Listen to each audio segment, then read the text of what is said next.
నిన్న వాలంటీర్ వ్యవస్థని గురించి మాట్లాడాలి అంటే వాళ్ళు 5,200 రూపాయలు వాళ్ళ జీతం, వాళ్ళు పొట్ట కొట్టాలని నాకు అసలు మనస్ఫూర్తిగా తల్లితో నాకు లేదు. మరి నేను ఒక దేశపు సంపద నదులు కాదు, ఖనిజాలు కాదు, అరణ్యాలు కాదు, కలల ఖనిజాలతో చేసిన యువత. ఇది శేషేంద్ర గారు చెప్పారు. అట్లాంటి యువతని నువ్వు 5,000 రూపాయలకి 200 వాళ్ళ పేపర్ కనుకోండి, అది వేరే విషయం. అదో 300 కోట్లు మళ్ళీ మనందరం కలిపి 300 కోట్లు వాళ్ళ పేపర్కి ఇస్తుంది. సో 5,200 ఇంక్లూడింగ్ వాళ్ళ పేపర్తో సహా ఎందుకు అక్కడ కట్టి పడేస్తున్నాం?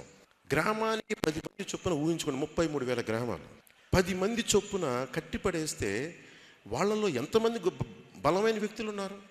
ఒక స్టార్టప్ చేసేవాళ్ళు ఉన్నారేమో, ఒక సైంటిస్ట్ కాగలవాడు అక్కడ ఆగిపోయాడేమో, 10 మందికి ఉపాధి కల్పించి ఒక వ్యాపారస్తుడు ఉన్నాడేమో, ఒక చిన్నపాటి ఆటోమొబైల్ ఇంజనీర్ ఉన్నాడో మనకు తెలీదు.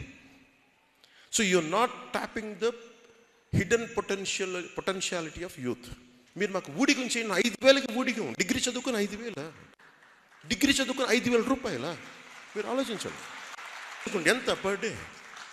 మన్రేగా స్కీమ్కి, జాతీయ ఉపాధి హామీ పథకం కింద వచ్చేంత డబ్బులు కూడా డిగ్రీ చదివినాడు అది ఈ దేశంలో. నేను అంటాను, నువ్వు యువతను అలా కట్టిపడేయకు. పంచాయతీరాజ్ వ్యవస్థ ఉంది, అలాగే మీకు రెవెన్యూ వ్యవస్థ ఉంది.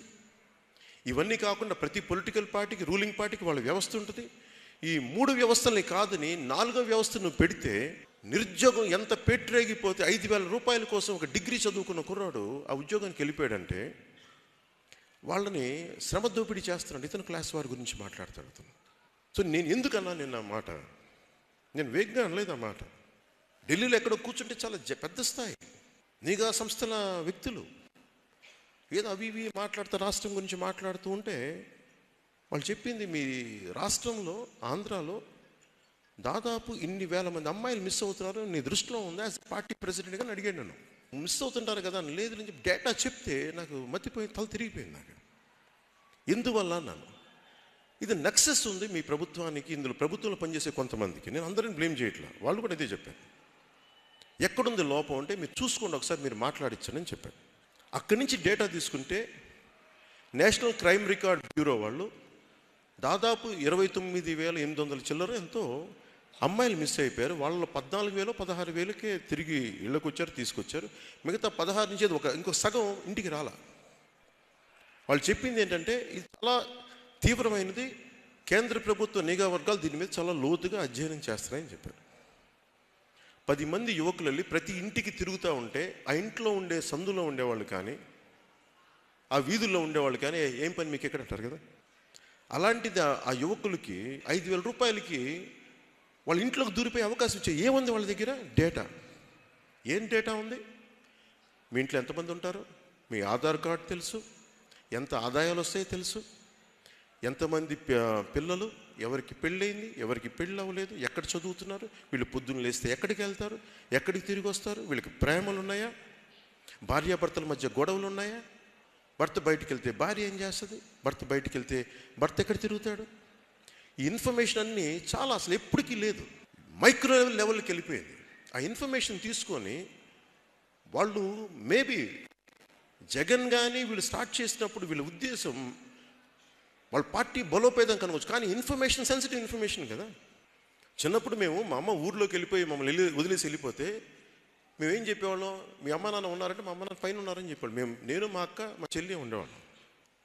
అంటే ఎందుకంటే ఎవరు బయట వాళ్ళు వస్తారేమో భయపడతారేమో అని చెప్పి మేము చిన్నప్పుడు ప్రతి ఇంట్లో ఉండేది కదా ఇప్పటికీ. మరి అలాంటప్పుడు గ్రామంలో వీళ్ళ అమ్మ నాన్న బయటికి వెళ్ళారు, వాళ్ళ నాన్న పనిలోకి వెళ్ళాడు, 2 రోజులు రాడు. ఇది సెన్సిటివ్ ఇన్ఫర్మేషన్ కదా ఇదంతా. ఈ ఇన్ఫర్మేషన్ బేస్ చేసుకుని అది ఎటు వెళ్తుందో ఎట్లా, నేను అందరూ వాలంటీర్స్ గురించి చెప్పట్లేదు, బట్ వాలంటీర్ వ్యవస్థ డేటా ఎక్కడికో వెళ్తుంది. ప్రతి చోట వాలంటీర్ వ్యవస్థను ఏమంటున్నారంటే బాగున్నారా బ్యాచ్ అంటారంట. బాగున్నారా, ప్రభుత్వం మీకేం వ్యతిరేకంగా లేదుగా, అంత బాగానే ఉన్నాయి, పథకాలు ఇస్తున్నాయి కదా అంటే ఏంటుంది అందులో? బెదిరిస్తున్నారు. నువ్వు మీకు ఆల్రెడీ ఇన్ని వ్యవస్థలు ఎందుకు ఉన్నాయి కదా, పంచాయతీరాజ్ వ్యవస్థ ఉంది, రెవెన్యూ వ్యవస్థ ఉంది, కలెక్టర్లు ఉన్నారు, సబ్ కలెక్టర్ ఉన్నారు, జాయింట్ కలెక్టర్స్ ఉన్నారు, ఎంఆర్ఓలు ఉన్నారు. ఇంతమంది ఉండి కూడా మళ్ళీ ఇంకొక సమాంతర వ్యవస్థ దేనికి అంటే టు కంట్రోల్ పీపుల్. కనీసం వైసీపీ ఎమ్మెల్యేల కంట్రోల్ ఉంటే వాళ్ళ నియోజకవర్గం నేను చాలా సంతోషిస్తాను. ఒక డేటా తప్పు జరిగితే ఎంఆర్ఓ తప్పు చేస్తే నేను వాళ్ళ పై అధికారి రిపోర్ట్ చేయొచ్చు. 10 మంది 5,000 రూపాయలు తీసుకునే వాళ్ళలో కొద్ది మంది కనుక తప్పు చేస్తే నేను ఎవరికి చెప్పుకోను? నేను ఒక తండ్రిని, నాకు 2 ఆడపిల్లలు ఉన్నారు, నేను ఒక గ్రామంలో ఉన్నాను. ఈ వాలంటీర్లో ఒక 2-3 తప్పు చేస్తే నేను ఎవరికి చెప్పుకోను? వాళ్ళు ఏమంటారు? వాళ్ళు ప్రభుత్వ ఉద్యోగులు కాదంటావు. మరి ప్రభుత్వ ఉద్యోగులు కానప్పుడు నువ్వు ఇంత డేటా నన్ను ఎందుకు అడిగిస్తున్నావు? మరి ఇచ్చేస్తున్నాను వాళ్ళకి. నీకు అవసరమైనప్పుడు ప్రభుత్వ ఉద్యోగులు డేటా కావాలి, అవసరం లేనప్పుడు మటుకు వాళ్ళు మాకు చేతులు దులిపేసుకుంటారు. ఇది చాలా చాలా భయంకరమైనది. నా ప్రతిపాదన ఏంటంటే, నువ్వు ఎలాగ మా డేటా తీసుకున్నావు కాబట్టి ఎంతమంది నువ్వు అంటున్నావు 2.5 లక్షల వాలంటీర్లు అంటున్నావు, సంతోషం. అన్నీ కలిపి నీ సైన్యం 5-6 లక్షలు అంటున్నావు, కరెక్ట్. వాళ్ళందరూ ఇన్ని కోట్ల మంది ప్రజల డబ్బు మీద 5,000 రూపాయలు ఇస్తున్నావు. మాకు హక్కు ఉంది వాళ్ళు ఎవరు తెలుసుకోవడానికి. ప్రతి కలెక్టరేట్లో, ప్రతి ఎస్పీ ఆఫీస్లో మీ వాలంటీర్స్ ఎవరు, వాళ్ళ డేటా కలెక్టర్ల దగ్గర, ఎస్పీల దగ్గర ఉండాలి. వాళ్ళ దగ్గర ఒక వాట్సాప్ గ్రూప్ పెట్టు, ఎస్పీ గ్రూప్కి కలెక్టర్కి వాట్సాప్ గ్రూప్ పెట్టు. ఎవరైనా సరే వాలంటీర్లు మిమ్మల్ని ఇబ్బంది పెడుతుంటే మాకు ఈ టోల్ ఫ్రీ నెంబర్కి మీరు చేసేయండి. ఇవన్నీ ఎన్ని జరుగుతున్నాయంటే, ముసలి తల్లిదండ్రులు ఎక్కడ విదేశాల్లో ఉంటే నాకు చెప్పాడు, ఫస్ట్ 2 years బ్యాక్ చెప్పారు. ఏదో ఒక స్ట్రే ఇన్సిడెంట్ అనుకున్నా. వచ్చి మా తల్లిదండ్రులని, మీ అబ్బాయి ఇక్కడ లేడంట కదా, ఎప్పుడు వస్తాడు, మీరు బాగానే ఉన్నారా, నువ్వు చూసుకుని ప్రభుత్వ పథకాలు, మీరు ఏదో ఇంతకుముందు వేరే పార్టీ, ఇప్పుడు అలా చేయకండి. ఎంత 5-10 మంది కుర్రాళ్ళు చెప్తున్నారు. అతనికి ఎంత 75 ఏళ్ళు ఆయనకి. అతను వణికిపోయాడు. వాళ్ళ కొడుకు ఫోన్ చేస్తే వాళ్ళ కొడుకు నాకు చెప్పాడు. చెప్పా ఏదో ఒక స్ట్రే ఇన్సిడెంట్ ఏదైనా ఉంటే నేను మన వాళ్ళు చెప్తానులేండి అని చెప్పాను. ఇది ఇప్పుడు అన్ని చోట్ల ఫస్ట్ మొదటిసారి కనిపించవు. ఇక్కడ ఒక ఇన్సిడెంట్, అక్కడ ఒక ఇన్సిడెంట్, ఇక్కడ ఒక ఇన్సిడెంట్, అన్ని చుక్కలు పెడితే మొత్తం మ్యాపింగ్ అయిపోయి ఉంటుంది. సో అందుకే నేను చెప్తుంది, వాలంటీర్ వ్యవస్థ మీద చాలా జాగ్రత్తగా చూడాలి. We have to be alert on volunteer system. మీరు కూడా రేపు పొద్దున వెళ్ళినప్పుడు మీరు వాలంటీర్స్కి వ్యతిరేకం కాదు, వాళ్ళ పని వాళ్ళు చేస్తే పర్లా. నువ్వు ప్రభుత్వానికి మద్దతుగా మా పార్టీకి అంటే మటుకు వాలంటీర్స్తో ప్రాబ్లం, అది మీరు గట్టిగా మాట్లాడండి, ఏం భయపడకు. ఇప్పుడు వాళ్ళకి ఏం చేశారు, 10,000 వ్యాన్స్ ఇచ్చారు. రేషన్ కార్డ్ డీలర్స్ వ్యవస్థను చంపేసి ఇంకో సమాంతర వ్యవస్థ క్రియేట్ చేసి దానికి అదనంగా ఇంకొంచెం డబ్బులు, వాళ్ళు నష్టపరుస్తుంది, దానికి అదనంగా ఇంకొక 200 కోట్లు ఎంత ఖర్చు. 10,000 వ్యాన్స్, పౌర సరఫరాలు వ్యాన్స్ పోస్ట్ డెలివరీ తర్వాత ఎక్కడికి వెళ్తున్నాయి, ఎక్కడ స్టేషన్లు ఉన్నాయి, ఎవరి అండర్లో ఉన్నాయి.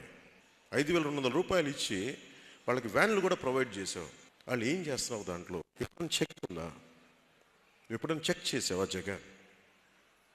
ఇవన్నీ మనం అడగాలి. సో జగన్కి ఎలా తెలియాలి? మన దెందులూరులో యూ మానిటర్, మీరు చూడండి, ఈ ఎడ్యుకేట్ చేయండి. ముఖ్యంగా ఆడపిల్లలున్న తల్లులకి తండ్రులకి మీరు వీటి పడిపోయి మీ బిడ్డల్ని సరిగ్గా క్షేమంగా ఉన్నారా, ఒంటరి మహిళలు జాగ్రత్తగా ఉన్నారా, వితంతువులు జాగ్రత్తగా ఉన్నారా, భర్తతో గొడవపడి ఒంటరిగా ఉన్న మహిళలు జాగ్రత్తగా ఉన్నారా, ఇవన్నీ ఒక కంట మీరు కనిపెట్టాలి. మన దెందులూరుతో ప్రారంభిద్దాం. మొత్తం 33,000 గ్రామాలు ఆంధ్రప్రదేశ్లో అన్నీ సురక్షంగా ఉండాలి, సురక్షితంగా ఉండాలి నేను కోరుకుంటా ఉన్నాను. అందులో మన బాధ్యత మనం నిర్వర్తిద్దాం. అంటే మీకు చూస్తున్నారా, ఒక సమస్యని అధ్యయనం చేయటం ఇంత కష్టం. మరి ఇంత ఇన్ఫర్మేషన్ తెలిసి నేను మాట్లాడకపోతే తప్పవద్దు కదా. ప్రతి పొలిటికల్ పార్టీలో ఉండే మద్దతుదారులు ఒక కన్ను వాలంటీర్ వ్యవస్థ మీద పెట్టండి. వాళ్ళు వైసీపీ ప్రభుత్వం పేరు మీద జీతాలు తీసుకొని వైసీపీకి పనిచేసి ఏదైనా చేస్తూ ఉంటే అది ఒక దృష్టి పెట్టండి, ఎడ్యుకేట్ చేయండి. ఆడబిడ్డలున్న ప్రతి ఒక్కరిని అలర్ట్ చేసి చూడండి. అనవసరంగా మీ డేటా ఇవ్వకండి, అవసరానికి మించి మీరు ఇవ్వకండి. దీని మీద జగన్ నువ్వు ఎన్ని కేసులు పెట్టుకున్నా నాకు ఓకే జగన్, నేను మాట్లాడుతుందని నాకు ఓకే. నువ్వు ఏదైనా తిట్టుకో, ఏదైనా మాట్లాడుకో. అలాగే వాలంటీర్ వ్యవస్థ కూడా చెప్తున్నా, మీ అందరూ చేశారని నేను చెప్పట్లా. 100 తాజా పండ్లు ఉన్న దాంట్లో ఒక కుళ్ళిపోయింది ఉంటే మొత్తం మీరు కూడా కుళ్ళిపోతారు, అది నేను చెప్తున్నా.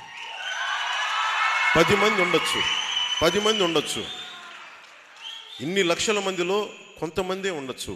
కానీ చెడ్డ పేరు మీకు కూడా ఉంది. అందుకని మీరు కూడా వాలంటీర్ వ్యవస్థ మీరు కూడా చూసుకోండి. మీ మీ మీ మీతో సహచరులు ఎవరైనా ఉన్నారు అలాంటి వాళ్ళు, వీళ్ళని నమ్ముకొని. ఎందుకంటే this will become a parallel police force, parallel police, parallel administration, parallel political force, 3 in 1 volunteer force. That's what Jagan's design is. Jagan design to control directly in to your house. Me house hold Jagan control చేస్తాడు. ఒక button నొక్కుతాడు. ఆ ఊర్లో ఎవరు, అదెందులూరు గ్రామం, ఆ మండలం so గ్రామంలో ఎవరు అది మనకి ఎదురు తిరిగింది, వాళ్ళని భయపెట్టాడు. చిన్న సోషల్ మీడియా పోస్ట్ పెడితే చాలు జగన్కి, అందుకు ఉనికిపోతున్నారు. హిట్లర్ చేసిన ఎగ్జాక్ట్లీ ఇది. SAS పెట్టాడు. జర్మన్ మిలిటరీ కంటే కూడా SAS మోర్ డేంజరస్. సో సరిగ్గా తొండ ముదిరి ఊసరి వెళ్ళి అయిపోద్ది. వాలంటీర్ వ్యవస్థని మీరు ఇప్పుడే సరిగ్గా చూసుకోకపోతే that will become like IAS in future. నేను చెప్పేది కొంచెం ఇబ్బందిగా ఉంటుంది, నేను ముందే హెచ్చరిస్తాను, అందరికి గుర్తుపెట్టుకోండి. ఋషికొండను దొలిచేస్తారు, కొండలు దోచేస్తారని చెప్పా, దోచేశారు. జగన్ రైట్ కాదు ఈ రాష్ట్రానికి అని చెప్పా, కాదు నా మాట కాదని వేసేశారు. మళ్ళీ ఇప్పుడు చెప్తున్నాను, వాలంటీర్ వ్యవస్థ చాలా డేంజరస్గా వెళ్ళిపోతుంది. మీరు ఇప్పుడు కట్టడి చేయకపోతే, ప్రతి గ్రామంలో ఉండే ప్రజలు కట్టడి చేయకపోతే, అది భవిష్యత్తులో SAS లాగా అయిపోయే అవకాశాలు చాలా మెండుగా ఉన్నాయి. ఇంకా అవ్వలేదు, అది చాలా మెండుగా ఉన్నాయి. సో ఈ విషయం మీద వైసీపీ నాయకులు కానీ, జగన్ కానీ, అలాగే వాళ్ళు ఎవరైనా కానీ మీరు ఏమి అనుకున్నా కానీ, నేను చెప్పాను కదా నిన్న, ఇంట్లోంచి బయటకు వచ్చినప్పుడు తిరిగి నేను వెళ్తాను అని నేను అనుకోను. అంటే అంత తెగిస్తే తప్ప మార్పు రాదు, అంత తెగించాలి.